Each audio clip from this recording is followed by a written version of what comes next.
Да, како што најавивме, тука во студиото го имаме господинот Оливер Андонов, универзитетски професор. Исто така во јавноста е познато дека сте член и на фракцијата во ВМРО ДПМН, така делувате. Господин Андонов, добро дојдовте во студио 10. Добро утро, благодарам на поканата, добро ве најдов. Една мала исправка.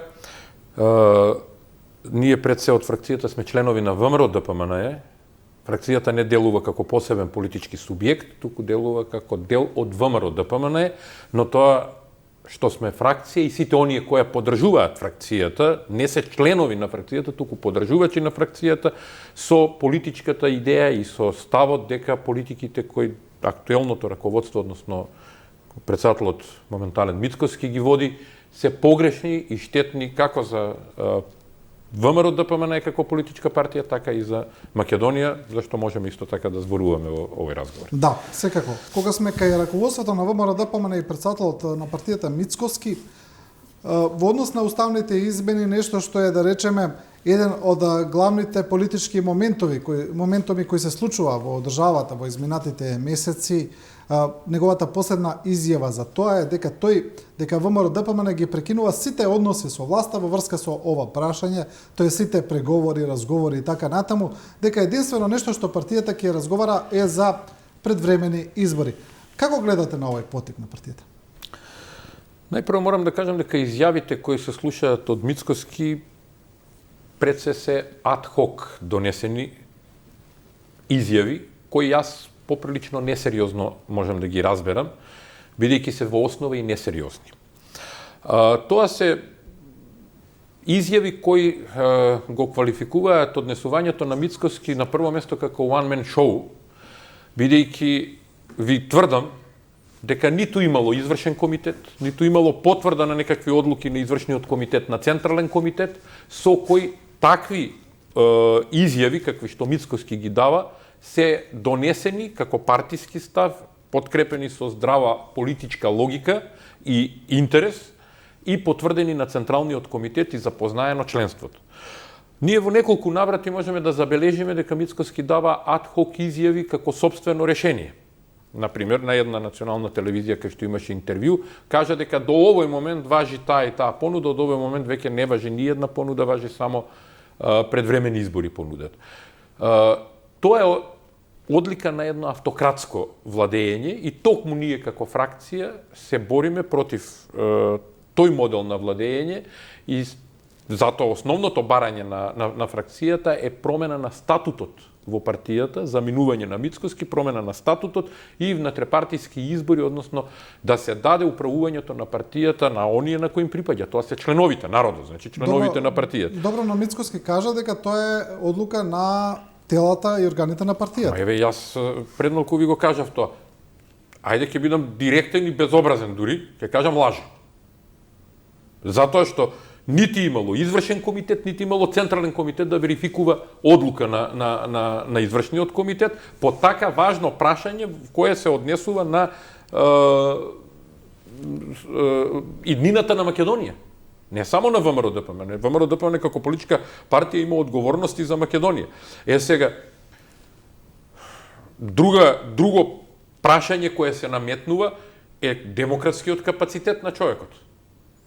Зошто во едно демократско општество вие велите ја не разговарам со другите политички чинители? Не. Ќе разговарам со сите политички чинители за се она што е важно за државата, што е интерес на државата.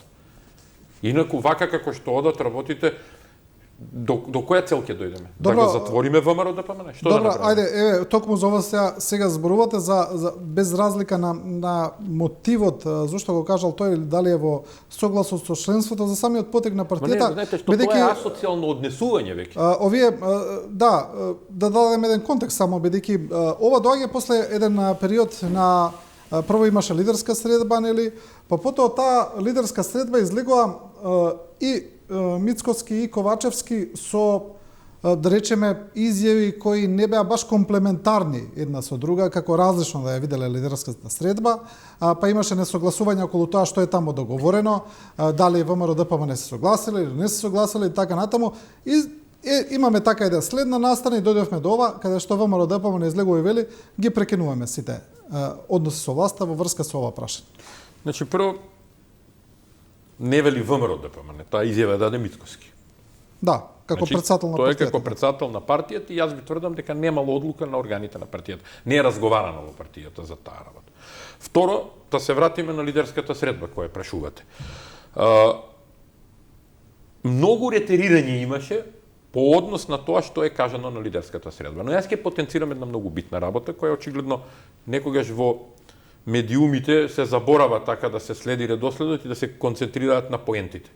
Ако добро се сеќавате, подпредседателот на партијата Муцунски излезе пред да почне лидерската средба и кажа дека имале одлука на извршниот комитет со која му дале полен легитимитет на Мицкоски да преговара за се. И дека основната одлука е, значи тука има малце контрадикторност во тоа како се изразуваат, но основната одлука е дека нема прифаќање на уставни измени под бугарски диктат. Одеднаш на таа средба Мицкоски рече да, може уставни измени, ама нели со одложено действие и да не влезе Дуи во влада. Кога Дуи експресно одговори дека нема проблем, ние нема да влеземе во влада, но кога експертите по уставно право му рекоа тоа е неизводливо одложено действие, него се знае за колку време уставот влегува, тогаш настана збрката. Тогаш почна Мицкоски да се вади од целата приказна дека всушност беше согласен во еден момент за уставни измени. Сега дали ќе излезе на виделина и на јасно, треба да излезе од него и од Ковачевски, тоа што тие двајца имаат конкретно во детали разговарано, па што го натерало Мицкоски да го смени ставот кој само час време пред почетокот на лидерската средба го кажа Муцунски пред партиското седиште, тоа е веќе нешто друго. И јас затоа велам дека е не нормално тоа однесување и дека е асоцијално тоа однесување. Еднаш ќе кажам едно, друг пат ќе кажам друго, трето ќе кажам дека не комуницирам со никого, а четврто ќе ги лажам членовите дека широка дебата во партијата се води, консултација со органите, со кои органи? Еве нека ми кажа, дали со Комисијата за меѓународни односи, дали со Комисијата за европски интеграција има разговарано? Дали има разговарано со извршниот? Дали има разгледано на централниот? Дали председателите на комисиите се имаат обратено пред централниот комитет со став зошто е тоа така? Дали Комисијата за политички систем има зборувано? Значи, кој има што зборувано во партијата, јасно и гласно кажано пред органите на партијата? Дали се прашани членовите на општинските комитети? Дали членовите на централните комитети пренале во општинските комитети што е? Или ова истата приказка како што беше за референдумот за францускиот предлог, каде што во 20-минутна седница на Централниот комитет формално правно се испра пред статутот на партијата, дека се консултирал со Централниот комитет, дека ќе одиме на референдум. Значи, тоа е веќе силна одлика на едно авторитарно владење во партијата и токму ние како фракција сакаме да ослободиме партијата. Тоа партијата не припаѓа на еден човек. Добро, партијата припаѓа на сите нас.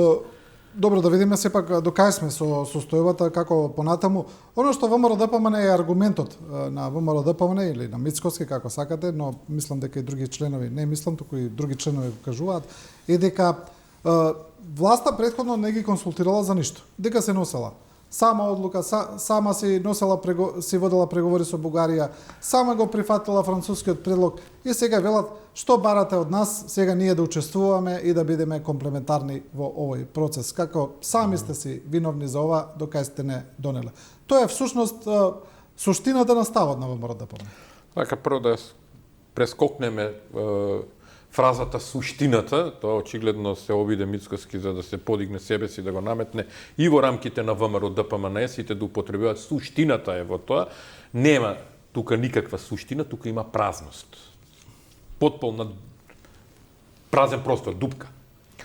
И кога зборуваме за тоа дека некој некого не поканил, нема да навлегувам во деталите дали владата направила како што треба и што меѓу себе се договарале, бидејќи често имаат пракса да се договараат во 4 очи, па потоа да доведат до збрка меѓу луѓето, никој нема храброст да излезе јавно, јасно и гласно да каже што се случува. Ќе ви кажам едно мое лично искуство. Ете, владата не му рекла ништо. Се согласувам. Не му рекла владата каква што е никаква, без идеја и буквално на таа варијанта игра Мицкоски, дека со таква никаква и безидејна влада тој може да победи на некои следни избори. Еве, јас сум му го кажал тоа на Мицкоски. На 22 ноември 2020 година сум му го кажал тоа директно, дека не може да не биде проактивен во процесите кои се одвиваат околу Македонија и околу сето тоа што се случува за политиката во Македонија, за животот на граѓаните. Тогаш беше актуелно ковидот уште, имаше посебни мерки, нели беше вонредна состојба и така натаму. Му предложив дури и на конкретен пример да земеме учество како политичка партија која има право на тоа да учествуваме во управувачкиот комитет на ЦУКот и да имаме експерти во телата на ЦУКот каде што ќе можеме да придонесеме, ако ништо друго, да ги извадиме глупостите и неспособноста на владата на површини, да кажеме владата зборува погрешно, не дава конкретни предлози, ова се наши предлози, еве, одиме во таа варијанта, ама во рамки на институциите. Неговиот одговор кон мене беше дека треба да ги оставиме сами да се дават. На тоа реагирав едноставно дека како може да ги оставиш да се дават, да ја потопат државата на која и ние се наоѓаме, на истиот брод сме сите. Значи, ова ме насочува кон некои други размислувања. Дека состојбата во која се наоѓа Мицкоски е состојба за личен интерес, што ми е докажана работа, нели? За 5 животи, за 10 животи, за колку животи требаат пари во животот на еден човек. Но колку повеќе се концентрира кон тоа, толку повеќе како да ја мрази сопствената држава и сопствениот народ. И тоа можам да го констатирам така. Тоа е, значи ти да дозволиш некој друг да ја уништува државата, а ти да чекаш он да ја уништи, па ти да дојдеш на тоа. Тоа не е ништо друго туку цинизам, тоа не е ништо друго туку омраза кон сопствениот народ и кон сопствената партија на крајот. Еве, ајде, државата е една приказна, партијата е друга приказка. Чиј председател е тој таму? Да, добро, но сега имаме ситуација фактичка каде што сме заглавени во процесот за уставните измени, тоа е очигледно. И имаме втора закажана меѓувладина конференција во ноември помеѓу Европската унија и Македонија, кога треба да почне отварањето на поглавијата, значи да продолжи преговарачкиот процес, а ние не сме ни блиску до консензус за уставни измени. И сега прашањето е што понатаму? Како ќе дојдеме ние до тој консензус? Бидејќи е очигледно дека мора да биде со инклузивно учество на ВМРО-ДПМН во процесот, дека без нив не може да има уставни измени. Ми се чини дека има некои изјави од време на време доаѓаат од власта и од Бујар Османи дојдоа и претходниот премиерот Ковачевски дека разговараат и со индивидуални пратеници на ВМРО-ДПМН, но ми се чини дека таа работа нема да оди така, дека мора да се убеди партијата да учествува во процесот. Јас не знам со кого Османи разговара, не знам какви им се нивните планови и како тоа го водат, тоа е веќе нивна работа и тука ќе си покажат политичка умешност или неумешност. Но ние како политичка фракција, внатрепартиска политичка фракција, дадовме една крајно коректна идеја која ќе го ослободи ВМРО-ДПМН од еден баласт кој сега моментално го носи. Таа идеја беше да се прифатат уставните измени со акламација. И сега, кога зборуваме за тоа дали треба уставни измени, треба да си поставиме две прашања. Значи, зошто се потребни уставните измени, а тоа го повлекува второто прашање, зошто во ЕУ? И тука не треба да се убедува ВМРО-ДПМН, погрешен е терминот. Не се работи за убедување. Треба да се стане јасно која е политичката тенденција на Мицкоски и актуелното раководство на партијата по однос на евроинтеграциите на Македонија. Ништо друго ние немаме тука зашто посебно да објаснуваме. Јас во една од колумните јасно напишав. Може отворено да се каже. Значи, некако каже Мицкоски својот став по однос на францускиот предлог. Затоа што час вели, ако се сеќавате на една колешка ваша, и кажа дека тој никогаш не го спорел францускиот предлог. А од друга страна вели не може бугарите во устав. Значи, тоа се тие политикански игри, час вака ќе направам, час вака ќе кажам, за да купам час. Веќе не купува ни денови, купува од час во час, надевајки се дека ќе дојде до избори, за да Божем победи на тие избори. А што ќе добиеме? Ќе ја заглавиме државата. И сега, зошто ни е потребна ЕУ? И тука лежи одговорот на тоа дека ние не треба ВМРО да го убедиме, и јас ќе дојдам до констатацијата која како фракција имаме, и јавно ќе ја кажам. Најпрво, ние мора да бидеме свесни дека Европската Унија, во последно време посебно, интензивно, од ден на ден, ни покажува дека се залага за европските вредности, дека сака да бидеме дел. Тоа, впрочем, го кажа и Урсула фон дер Лајен, кога кажа дека Европа нема да биде Европа без Украина, Молдавија и Македонија. Што е сосема нормално и политички исправно. Ако дојдеме до тоа да зборуваме за европските политики и концепцијата нова европска, ќе зборувам и за тоа, но сега да го расчистиме прво овој модел, оваа прашање. И сега, во целиот тој дел ние имаме дури и показател на тоа дека Европската Унија ги засилува ингеренциите собствени дури на Европскиот јавен обвинител, што значи дека тој сигнал од Европската Унија на локалните политичко-олигархиски структури криминализирани во Македонија, долги години која од сенка, така да кажам, владеат државата, тоа не им одговара. Ќе треба да излезат на површина многу работи. И тоа е сериозен проблем кој тие го имаат, а сакаат да го рефлектираат врз целото општество. И сега, кога сме веќе тука, значи кај тоа однесување на ВМРО ДПМН, ние нема потреба да го убедуваме Мицкоски, кој во основа е трабант на тие политичко-олигархиски структури, затоа што него спасот му е единствено тоа. Тој нема да каже, јас се убедив во нешто. Му понудија и премиер да биде и да ја спроведе целата постапка, и ако сакаше тоа да го направи, имаше еден куп инструменти политички во кои за година дена ќе се справеше и со корупција и криминал, и ќе донесе закон за јавно обвинителство и закон за потекло на имот, значи ќе создадеше услови во кои ќе можеше да покаже дека еве како ние ќе владееме.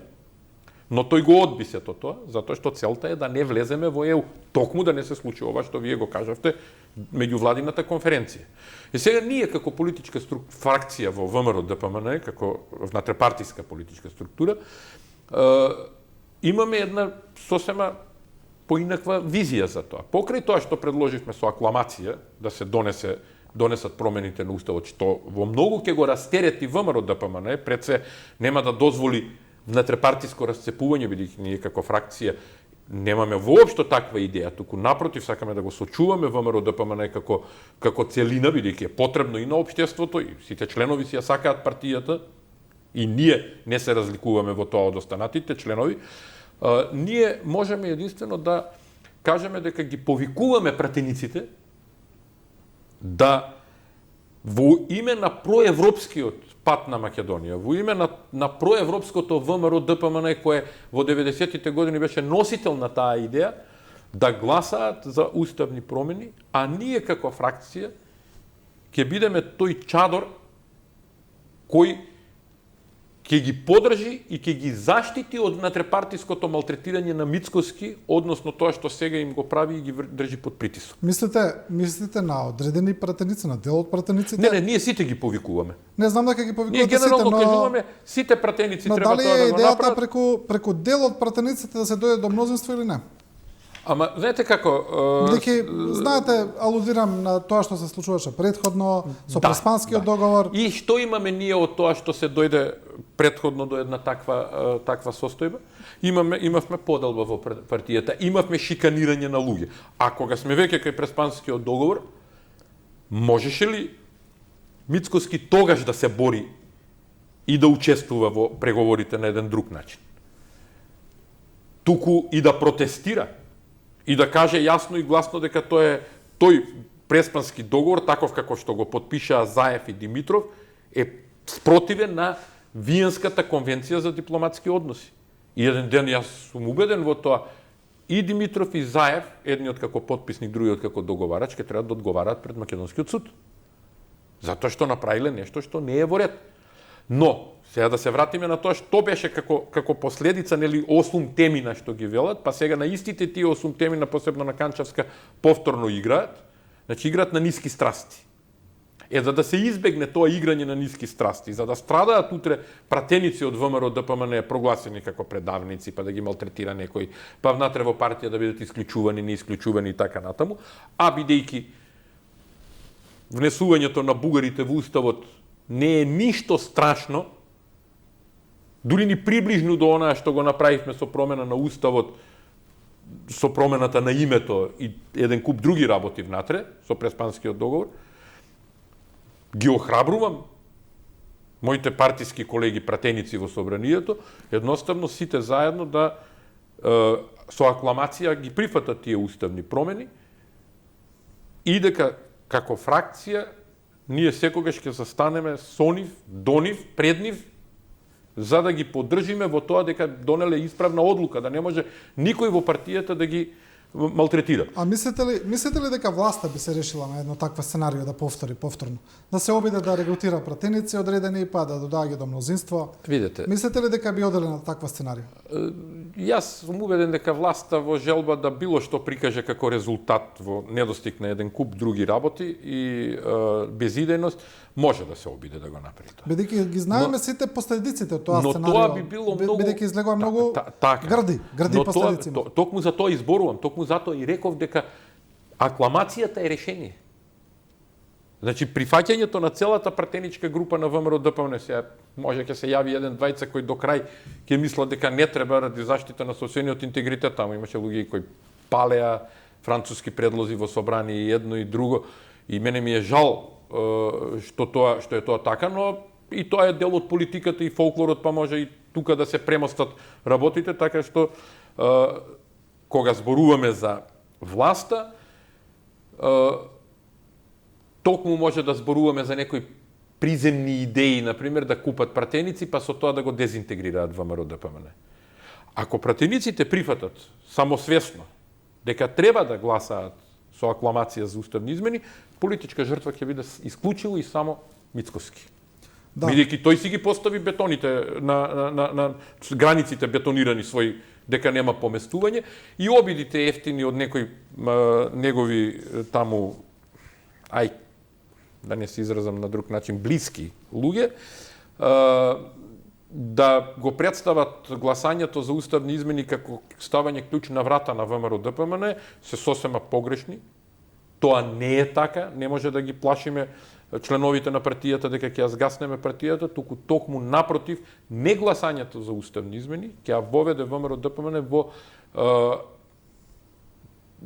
дефинирање како политичка партија која е антиевропска во потполност. А ако сте антиевропски определен, значи не ги поддржуваш современите политики македонски, односно Македонија во 21 век, тогаш зашто да зборуваме? Да зборуваме за национал романтизмот на Мицкоски, неиживеаната работа од 19 почетокот на 20 век, кој заврши со Втората светска војна, веројатно никој не му кажал дека национал романтизам и шовинизам не поминуваат повеќе. Добро, господин Андонов, вие очигледно дека сте доста фокусирани на председателот на партијата Мицкоски, што е разбирливо, дека делувате и како фракција.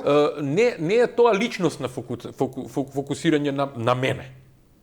Тоа е клjučот на проблемот кој тој го постави. Немојте да заборавите дека од минатата година упорно повторува, ако еден гласа за уставни промени, ја ќе си одам, тој се поистовети себе си со партијата. Со што е тој повреден од сите нас во партијата? Со кое дело за Македонија или за ВМРО ДПМН е повреден? Откако е начело на ВМРО ДПМН доживува порази. Кажете ми една победа. Локалните избори се посебна приказка и тоа ќе го разјасниме. Да, локалните избори ги доби партијата, но и има и друг еден момент. На сите последни анкети ВМРО ДПМН води, и тоа може да се каже прилично убедливо во однос на СДСМ. Да, секако. Значи, вие доста еве го критикувате, но рейтинзите покажуваат дека според рейтинзите дека тој добро ја води партијата. Да, но јас имам една резерва во тој дел. Првата резерва е дали групата на испитаници е погодена. Тоа е секогаш дискутабилна работа, има и статистичка грешка и група на испитаници. И второ, нормално е да бидеш пред СДС, ама не му расте рейтингот, му стои рейтингот. Тој го зголемува рейтингот во однос на СДС. Разликата се зголемува. Ама рейтингот на ВМРО ДПМН не пораснал на 30, 32, 35%, кај што е апсолутно видливо дека од ден на ден расне рейтингот на ВМРО ДПМН. Туку паѓа рейтингот на СДС затоа што се безидени, затоа што се никакви. Ваква влада не сме имали никогаш во животот. Мисля во историјата на Македонија, се извинувам на колоквијалност. Значи, за да ти порасне рейтингот, ти треба нешто конкретно да направиш. Ама ти стоиш на некој 20-21%, колку стои таму, 19-20-21%, тука ми се чини дека варира. Па обично такви се рейтинзите, да. Рейтингот, а СДС паѓа од 16 на 15 на 14, тука се движи на 13, значи СДС паѓа. Ама тие 21% не се доволни за победа. Погледнете дека имате податок од истражување во кој од испитаниците преку 40% се изјасниле дека нема за никого да гласаат. Тоа се показателите со што вие ќе ги добиете тие за да имате одлучувачка победа на некои следни избори или ќе имате на следните избори бојкот во главном на гласањето. Но мене тоа не би ми изненадило да има такво нешто, бидејќи па на Христијан секогаш му одговарат бојкот и така и за проблемот за името се врза за бојкот. Најкатастрофалната работа ја избра, иако имаше сугестии дипломатски да оди во Колку се помалите политички субјекти или партии кои биле дел од нив проблем сега и за СДСМ и за ВМРО ДПМН, кај СДСМ можеме да речеме дека тоа е Максим Димитриевски, дека се некои други поединци или партии кои произлегле, кои сега им одземаат дел од рейтингот, кај ВМРО ДПМН пак тоа се оние традиционално десни партии кои досега не се покажаа дека се премногу клучни во одземање на гласовите, но ми се чини дека проблем за ВМРО ДПМН ќе биде левица, која според анкетите ги зима сега и традиционалните гласажи на ВМРО ДПМН, бидејќи лидерот на левица настапува со такви едни ставови кои навлегуваат во тој домен. Колку се проблем овие за двете партии? Ако тргнеме од тоа да го разгледуваме вие како што го дефинирате проблемот за така наречените мали политички субјекти, имаме неколку различни точки од кои треба да тргнеме. Ако е тоа прашањето на Максим Димитриевски, кој е под капата на Црвенковски, можеме да зборуваме за една друга работа. А тоа е во пракса како изгледа реакцијата на договорената реакција во еден триумвират да договорено структури во Бугарија кои се против уставните промени, буквално се против, тие бараат уставни промени, ама молат Бога да ги нема. И Мицкоски и Апасиев тука, приклучено со Црвенковски под кого е Димитриевски, а се под една иста палка која се вика Москва. И сега гледате што се случува. Еве ви една конкретна... Ова е интересно, бидејќи прв пат ја слушам оваа теза. Сега ќе ви кажам како конкретно изгледа сето тоа, на конкретен пример. Се сеќавате дека за прв пат се случи масовно обележување на денот на загинување на 12 млади во Ваташ. До сега немавме таква практика масовно да се одбележува тој ден, се положуваат цвеќиња и така натаму, но сега се направи спектакл, кој очигледно беше со намера направен. И имавте изјава на Мицкоски, на Јанчев и на Апасиев. Апасиев беше таму. Ако сте заборавиле, да ве подсетам на тој дел. Да. Беше таму Апасиев. Тие дадоа изјава која беше шовинистичка, антибугарска и така натаму во ред. Нивен став, ќе кажеме. Што сепак сметам дека не е, но еве така првично да се гледа. Не помина, можеби у исто време беше се случи, не помина можеби ни половина час, се јави Јотова. Да каже став дека не само уставните промени, многу други работи треба Македонија да исполни за да се случи тоа што треба да се случи, односно да се откочи членството на Македонија во Европската унија. Веднаш потоа се јави Црвенковски. После долго време. После го немаше. Се јави Црвенковски, го кажа тоа што го имаше да го каже, уствари наративот на Црвенковски го слушате кај Максим. На секоја негова јавна промоција или настап на Димитриевски, вие слушате отприлика исти наратив како што го има Црвенковски. И се капак на се, да кажам така, пак се изразувам вулгарно, се извинувам, значи врвот на пирамидата се појави Патрушев. Тој е председател на Советот за безбедност на Руската Федерација, кој буквално си кажа дека Радев е под нивна контрола. И еве ја спојката која треба да ја гледаме. По чиј патронат се случуваат овие работи? Треба да се замразиме повеќе? И внатре во Македонија и со соседите? На кого му е тоа од полза? За тоа зборуваме цело време и како фракција и укажуваме на тоа. Затоа Мицкоски не сака да учествува во ништо во државата, вели нека се удават. Кој ќе се удави? Македонија да се удави? Па ако се удави Македонија, што ќе креваме ние тогаш? А токму оваа што сега ни се случува и нашето невлегување во Европската Унија, ќе значи дека ние ќе бидеме во некој период само фуснота во историјата на Европа? Или можеби овој задоцнет национал романтизам ќе биде реквием за македонскиот народ? Па јас си го сакам мојот македонски народ. Јас не гледам друго место освен Европска Унија каде би можел македонскиот народ и сите ние во Македонија, сите делови на народи во Македонија да живееме нормално и да обстанеме со својата шареноликост ако тоа не е Европската Унија. Добро, како гледате на случувањата во град Скопје, бидејќи тука има исто Јас се силна... само заборавив, нели, Да.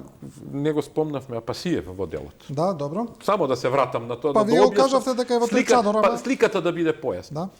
Проблемот со Апасиев е недостиг на идеологија кај ВМРО-ДПМН. ВМРО-ДПМН буквално отстапи од својата десничарска, демократско-христијанска идеологија и тој демохристијанизам го користи како флоскула. ВМРО-ДПМН, напуштајќи ја демократско-христијанската идеологија, влегувајќи во, така да кажам, коалиција со левица, обидувајќи се да имитира туѓа политика, да следи туѓа политика, која е всушност троцкистичка политика, само нашата вистина е вистина и ништо друго, се изгуби. И затоа оваа раководство, односно самиот Мицкоски нема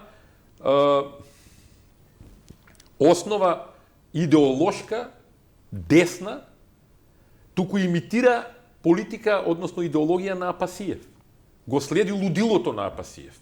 А тоа е спротивно од се она што се демократско-христијански и вредности на европските народни партии кои се промовираат. Значи, буквално влегува во спротивен наратив, затоа е тоа така. И сега, ја морам тоа да го кажам директно, ова е посебно апел до младите. Јас знам дека ви врие крвта, знам дека сакате промена на светот, знам дека смислите дека така ќе направите подобар свет, но Апасиев е една голема измама. Вината на ВМРО-ДПМН која не умее да ги опфати младите е кризата на ВМРО-ДПМН. Кризата идеолошка која раководството и Мицкоски имаат. Но решението на вас како млади не е да одите во левица. На крајот од се историски знаеме дека Хитлер не бил десничар, национал-социјалист бил. Сталин исто крајна радикална левица. Мусолини со фашизмот и со социјалната република подосна е левица. Значи не можеме да одиме во еден таков наратив во кој ќе ги поништуваме европските вредности. Добро, немаме уште премногу време, затоа еве да опфатиме само уште некоја да тема. Го опфатиме град Скопје, бидејќи ми се чини дека тоа е сега најактуелно, најмногу се зборува, мораме бар едно прашање за тоа да имаме. На целиот процес му се дае силна политичка конотација, значи излегува градоначалниците на ВМРО-ДПМН да го чистат ѓубрето, па го истураа пред Дрисла, па излезе и градоначалничката Арсовска со една многу за многумина и недолична изјава за председателот на ВМРО ДПМН, кога што кажа, цитирам дека ќе го исчисти и него, сега не цитирам до крај, поради вулгарноста на изјавата, но јасно е дека тука повторно се разгоре битката помеѓу ВМРО ДПМН и Даниела Арсовска. Како гледате сега на овие случувања и според вас која добива битката тука? Јас нема да дадам проценка за тоа која добива битката, но мислам дека ВМРО ДПМН нема да добие ништо од оваа битка која ја води. И жал ми е што ние еве се зборуваме за стратешки геополитики, за стратегија на Македонија кон ЕУ и одеднаш се наоѓа ВМРО ДПМН да ја префрли топката на локални прашања. Чисти ѓубре со камиони носи. Секако, тоа е одлика на популизмот, затоа ви кажав.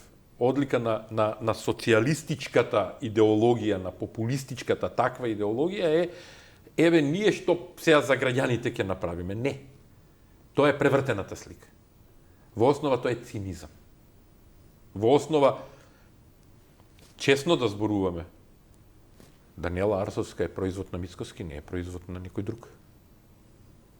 Може да зборува сега против неја, што сака може да зборува против неја, но Даниела Арсовска немаше да биде градоначалник на Скопје, ако Мицкоски не ги натераше членовите на ВМРО ДПМН да одат и да потпишуваат за неја како за независен кандидат, а потоа да ја земе како коалиционен партнер, односно да ја подржи како независен кандидат, како политичка структура, каде што луѓе од ВМРО ДПМН учествуваа во нејзиниот избор. Јас во лично име ќе го кажам тоа, дека јас и тогаш напишав дека сметам дека луѓе кои од страна доаѓаат во ВМРО ДПМН да ги поддржува ВМРО, посебно за позиција градоначалник на Скопје, која е едно од најмокните во државата, не е баш решение добро за ВМРО ДПМН.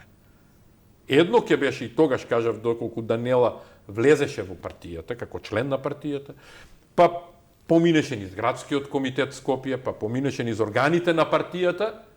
И еве пак уште еден доказ, гледате како си се местат работите сами, дека нема разгледување во органите на партијата ништо. Толку од демократијата внатрешпартиска во ВМРО и ја наметна Даниела како кандидат. Сега ја наметна, сега ќе си ја носиш. Не можеш како постојано ти да не се изложиш на гибел, сите други да загинат околу тебе. Значи, тоа е прво не етички. Како универзитетски професор не смееш така да се однесуваш. Еве ќе се повикам на неговото професорство. А друго е што ја доведе партијата во заблуда. И за тоа не сакаш да сносиш одговорност никаква. Ја ќе се извинам и нема проблем. И што сега ќе правам? Ќе правам театри низ градот само за да ја срушам Даниела. Зошто да ја сруши? Ти избрана е за градоначалник, остави ја нека работи. Какви се тие циркузи сега? Нема да се изнесува ѓубрето, ќе се потикнуваат проблеми, што ги мразиш и Скопјани, како што ги мразиш и сопратиците, како што ја мразиш Македонија? Вие верувате во винувањето на Арсовска дека се тоа и го прави и Мицкоски? Па ја не сум убеден дека е сам Мицкоски во таа приказка, но дека има политичка позадина, има. И не се занимавам со детални истражувања кој што и како, но ако гледате наназад, ќе видите и однесувањето какво беше и на Славевски едно време. Значи да расчистиме една работа, ова го зборуваме јавно пред граѓаните. Кој може кој одредува буџет на јавно предпријатие? Кој гласа буџет на јавно предпријатие? Град Скопје, така? Да. Односно Советот. Кој председава со Советот? Какви биле плановите за тоа дека треба буџетската година како да се дефинира? Тоа се гласало уште минатата година во ноември-декември, така? Судирот помеѓу Мицкоски и Даниела не е почнат сега. Судирот трае од минатата година, така, од летото. Значи, вина носи и Советот на град Скопје. Зошто ВМРО ДПМН, значи, константно ја прави таа иста грешка, ајде да речеме, каде што поддржува независни кандидати за градоначалник, значи сега со Арсовска, претходно со Трифун Костовски, претходно со Ристопенов, и потоа секогаш доаѓаме да тие кандидати на некој начин се вртат против ВМРО ДПМН на крај, но еве и со Арсовска повторно го направи, ја повтори истата стратегија и излезе истата грешка. Зошто? Нема тука стратегија. Зошто не ода со свој кандидат? Господин Ридвановиќ, нема стратегија. Тука не постои стратегија, тука напротив постои ад хок решение. Значи, мислам дека тоа истото се случуваше во неколку наврати на ВМРО ДПМН, му се случи. Во желбата а во исто време недовербата кон сопствените кадри, а во желбата да се победи СДС на локално ниво, посебно во градот Скопје, се буткаат луѓе за кои се претпоставува дека многу малку може да им се најде нешто и да се врзат за партијата, па на тој начин да се соберат сите неопределени. Значи, партијата не гради систем. Тука е проблемот. И се додека во ВМРО ДПМН немаме демократска структура која ќе гради систем, ние ќе имаме вакви проблеми во партијата. Ќе доаѓаат ад хок решенија на луѓе кои немаат врска со ВМРО, не влегле во партија, нити знаат структура, нити знаат како функционира партијата, нити ги знаат луѓето од партијата, а па понајмалку имаат идеологија. И затоа, ако ВМРО ДПМН сака да биде сериозна, ќе постави структура и систем на тоа како се избираат кандидати за градоначалници, вклучително посебно кандидатот за град Скопје, како се избираат пратеници идни, како ќе се дојде до министери и така натаму, а во тоа мора да биде вклучено целото членство. Да. И најчесто тоа е една, ајде пак ќе кажам вулгарно, глупава размисла, во која се вели да го криеме кандидатот да не дознае СДС па да ни го денунцират. Па се пуштаат 100 разни дезинформации, дека овој ќе биде, оној ќе биде, овој ќе биде, оној ќе биде, и како зајако чешир некој ќе се извади, еве, овој ќе биде, и сега, ајде, ние сите ура по него, и на крај проблем. Ама тука има и уште еден дел. Тука се и лукративните интереси во конкретниот случај, и на Мицкоски. Конкретно неговите лукративни интереси. Јас сум убеден во тоа, ако сакаат еден ден да прозбори и Даниела отворено и Мицкоски, што разговарале пред да тргнат во таа приказка, да ја испромовира за кандидат за градоначалник на град Скопје. Да, има таму многу неформални... Не, тоа си е нивна работа, тие треба да си кажат. Јас само ми е жал за граѓаните на Скопје, јас сум дел од нив. Да се изживува некој над мене. Да не може сметот да ми го собере. Тензии во водовод, тензии во ЈСП, вие кажавте сега на вести дека имало обид за протест. Превоз Слобода. Па тие од Превоз Слобода стоја за Данела. Како тоа одеднаш се превртеа против неа? Значи, многу прашања има кои треба отворено да си ги поставиме, не да зборуваме во ракавици. Да. Добро, и за крај да ви искористиме и како предавач на Војната академија во Скопје за едно прашање кое не е баш поврзано со ова што го зборувавме толку директно, а тоа е самитот на НАТО во Вилнус во Литванија, почнува од денеска. Интересно е таму на овој самит се очекуваат две работи. Едното е приемот на Шведска во НАТО. Според последните информации, Турција дала зелено светло за прием на Стокхолм во Алијансата. И втората е, како да го дефинираме, начинот на поврзувањето на НАТО со Украина. Значи, евентуалното членство на Украина во НАТО, дали ќе биде, кога ќе биде, на каков начин Алијансата би гарантирала за безбедноста на Украина и така натаму. Значи, овие две клучни точки го дефинираат самитот. Што мислите, прво за Турција, ќе дозволи ли прием на Шведска? Има уште една клучна точка, а тоа е разгледување на новите одбранбени планови на НАТО. Во случај на агресија на Русија се посочува Русија како потенцијален агресор. Но тоа што го рековте за Турција, баш го следев тоа и вчера во подготвителниот ден, пошто денеска почнува официјално самитот на НАТО во Вилнус. Вчера го следев тоа токму околу Турција што се случува. Колку што ја разбрав, Ердоган му кажа на Бајден дека да помогне Турција да влезе во Европска Унија, за да Турција за возврат ќе дозволи влез на Шведска во НАТО.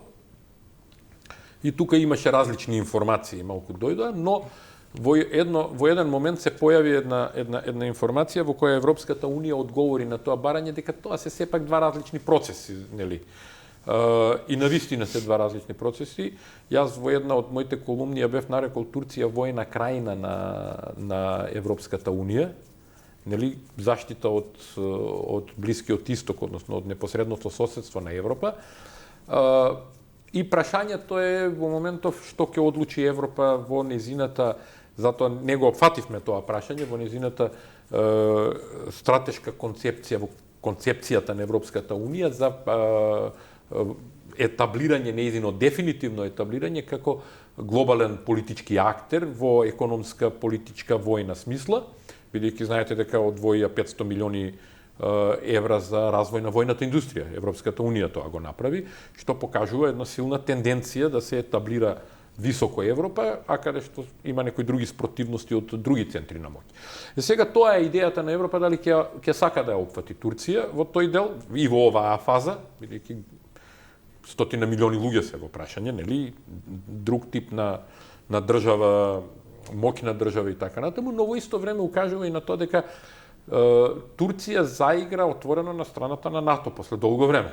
Како заигра отворено на страната на НАТО? Па самото тоа што вели да постои можност, нели, Шведска да влезе во НАТО, сега ќе видиме како ќе ги решат тие работи. А претходно дадоа дозвола за Финска? А претходно дадоа дозвола на Финска, но во Шведска беше со прашањето за навредата кон куренот и така натаму. И со курдите, и со курдското. И со курдското малцинство беше, да.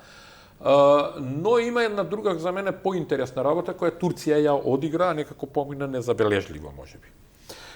Посетата на Зеленски на Турција заврши со 3 клучни точки со кои Турција ја подржа Украина наспроти Русија. И тоа е клучниот момент. Тоа е прво дека има одлука Турција да гради фабрика за производство на дронови Байрактар во Украина, што значи дека украинците ќе користат произведени на нивна територија дронови, а не доставени од Турција, што може многу брзо да се случи. Не е нешто посебно да се направи таква фабрика. Второ е поддршката на Украина за членство во НАТО, отворено искажана поддршка за Украина. Иако јас лично не очекувам дека на овој самит тоа ќе се случи, туку повеќе ќе се случи можеби некоја декларација за отворена и конкретна поддршка на Украина. И третото е тоа што Турција го прекрши тој договор кој го имаше претходно со Русија и ги ослободи командантите од Азов, ги врати во Украина. Тоа покажува дека Турција на регионален политички план и на глобален политички план ги менува своите позиции, се поставува како еден одлучувачки фактор во многу точки, и кон Русија, и кон НАТО, и кон Соединетите држави, но и кон Европа посебно. Имаме една изјава на висок член на Рускиот парламент баш од вчера, во која тој вели Турција полека се врти од неутрална кон непријателска држава за Русија. Значи, согледувајќи ги сите овие... Токму тоа ви го кажав сега. Тука е извозот на жито, исто така договорот и така натаму. Со Украина. Со Украина, договорот, да. Затоа што Турција покрај контролата на Дарданелите и Босфорот, нели, контролира и дел од Црното море, што силно ќе парира на Русија пред се во тој дел. Затоа и се договара со Украина за транспорт на жито, нема Украина од кај на друго место да транспортира жито освен од Црно море. Да. Така што да, потполно е така, Турција полека ја менува својата политика. Дури се интензивираа контактите, не знам колку вие проследивте тоа, дека новиот министер за надворешни работи на Турција Хакан се контактира со Блинкен интензивно. Дури и обидот на Лавров да контактира со Хакан пропадна во тој дел. Така да тоа е многу многу битна работа, и ако сакате да ја гледате таа работа и околу Украина како ќе се одвива, посебно треба да се обрне внимание на изјавите на Джефри Хаст, многу интересен човек кој на време беше председавач на комисијата за надворешни работи на Стејт департментот и многу добри сознанија има, и напомена во една ситуација имаше еден коментар дека дури и кон Русија се започнати некои разговори во текот на април месец во Обединетите нации кога бил Лавров, ама на некои други нивоа. Така што очигледно дека и НАТО има тенденција да се заврши војната во Украина. Сега ќе видиме во која насока ќе се одвиваат работите, но за да се заврши треба јасно да се стави до знаење, тоа и јас што го очекувам да се случи на самитот, дека отворена и конкретна поддршка на Украина. Да се надеваме пред се што побрзо да заврши војната, тоа е најважно. Тоа би било многу важно, а има и политичка логика тоа да се случи. Сега ако анализираме политички, идната година има избори во Соединетите држави, во Русија, дури мислам и во Украина дека треба да има избори, така да до крајот на оваа година може да сите посекуваат да тоа дефинитивно заврши. Сега, веројатно без победник ќе биде, но да заврши. Важно да заврши. Професоре Андонов, ви благодарам за учество во оваа емисија. Ви благодарам за поканата, имавме уште многу теми нели да позборуваме, но тоа е, времето е ограничено. Да. Се надевам повторно Од септември ќе продолжиме, бидејќи тука оваа недела ја затвараме сезоната на емисии, но секако малку да одмориме, ќе имаме доста теми за разговор. Ви благодарам многу. Ова беше Оливер Андонов, првиот дел од емисијата, првиот дебатен дел. Одиме сега со реклами, потоа во вториот дел продолжуваме со аналитичарот Агим Јунус.